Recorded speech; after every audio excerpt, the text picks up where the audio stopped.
trying to find like the perfect base that essentially I started researching and looking for different bases. I went to different sites. I actually want to thank Clash of Clans tools.com. They had a lot of really great they would set things up in such a way that it was ranked. You would find you can sort it from the top rated farming layouts, war layouts, and so forth. And so this particular base I didn't really find anywhere. I actually pieced it together myself based on some of the structures I had seen out there that people really liked. And it's kind of, I guess you could say, like a Frankenstein or a mesh of different style of bases. The thing is that I wanted a farming layout where I could really protect my most valuable defenses, as well as my gold and elixir storages. Now, if you actually look at it right now, my elixir storage is actually sitting on the outside, but that's because it's almost empty.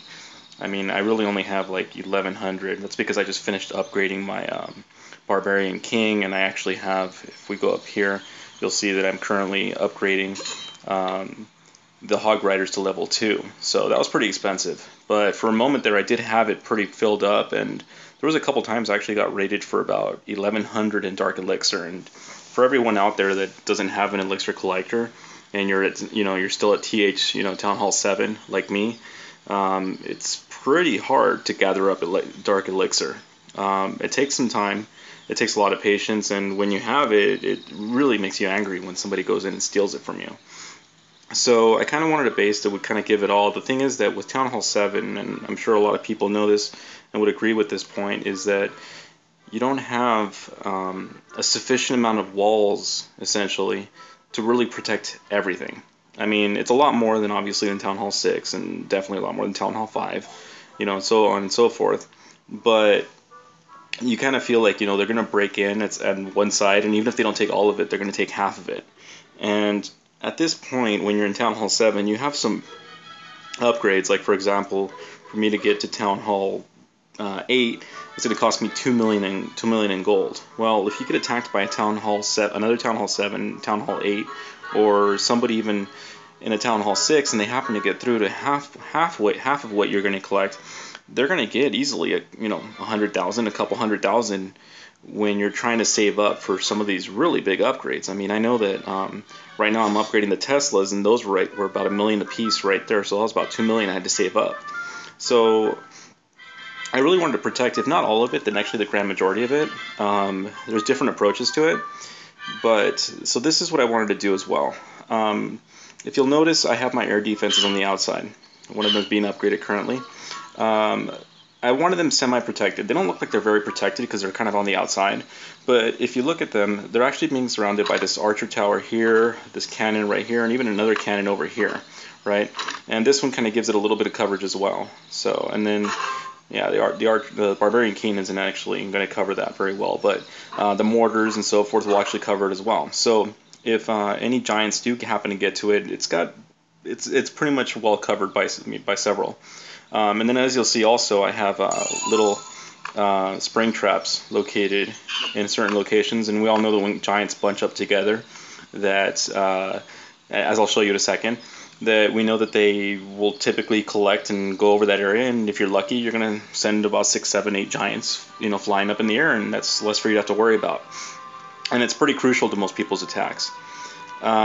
So that's where I position them, right on the outside. And meanwhile, I have all 3 of my mortars in the center. I still have 1 left to upgrade. So I'd say right now, apart from the fact that I've upgraded all my walls, my base is about mid-level upgraded, maybe close to being fully maxed out. It's about halfway to max right now. I still have to upgrade my archer towers. As you can see right here, one of them's upgraded. That's going to be the next thing I do after my Teslas are complete. But yeah, so essentially what I noticed, I actually had back in Townhall 5, I actually had a base where the walls were kind of open like this, where you have like a little path where people can walk through. So as you can see that right there, right? On this side I actually have a spring trap right there. So it's kind of like inviting them in, and what that really does is that it kind of, I guess psychologically, it kind of messes with people too, because they see it, they're like, oh, there's a trap right there, so let's send 1 troop out. and see if that, they'll trigger the trap, and then we'll send everybody else out. So what I actually did, with the exception for this one, which I'm still kind of considering moving in a different location, if you'll notice, I actually set the spring traps on the inside. Because what will typically happen is that anybody coming at you with some giants, right, which is a pretty frequent common attack, and I'll show you one where I actually got attacked by multiple level 6 giants, which are way above, far superior to the strength of my defenses.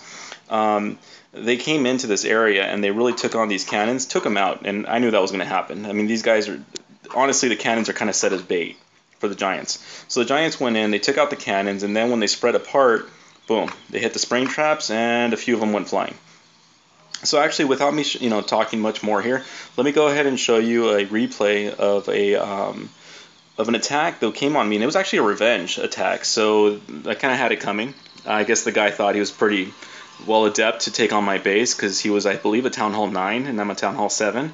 And I don't remember when I attacked him, but I probably went after his Dark Elixir, like I was saying earlier. So this was a revenge attack, and let me show you that here. It's Jack the Great here.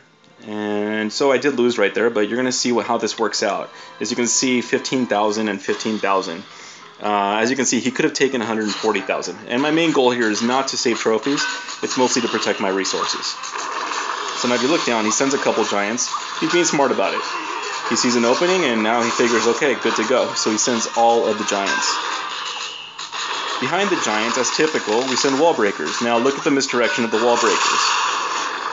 I purposely set these builder huts here to pull the wall breakers over towards them. I'm sure he expected them to go up the middle, right in this area right here, but they didn't. Then he sent the minions. You saw several giants fly up in the air, and they're doing exactly what I want them to do. They're walking around the base. Meanwhile, my mortars and my wizards are wailing on them. There goes a giant bomb. They're coming after the hidden Tesla, which is not very hidden at the moment. And my Barbarian King does the rest of the work, as well as my wizard and cannon, while they try to break through another wall. Once these giants are out of the way, I think he pretty much got desperate, just tried to go for 50%, and as you can see, he's sticking his level 6 archers on the rest of the base. I guess he figures if he hits me on the outside, he'll be able to take enough. And that's another reason, actually, why I double stacked like the mines and the collectors, was because they might be able to get to the outside ones, but as soon as they get in close enough to the inside ones, they're at that point they're within range of all my defenses to take them out, and that's exactly what happens. As you can see over here, we got some minions still just trying to do a little bit of cleanup. This one little tiny guy right here, he takes out this one mortar, big deal.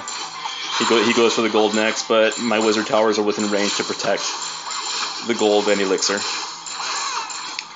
And that should just about do it. I'm going to speed it up here.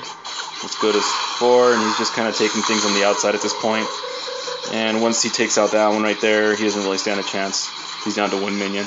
And he collected about 15,576 in gold and 15,680 in elixir, 34 in, that was, I mean, obviously the dark elixir was the easiest one because I left it on the outside. I guess you could actually change this up and modify it where we can go ahead and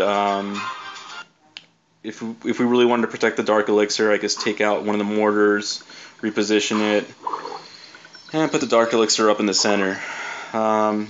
So I mean, mortar wise, maybe, I mean, it's probably not a good idea to leave it on the outside, but I'm sure we could find another home for it. Anyways, for the moment though, I figure protecting 4 of them, and we know it's hard to protect every single,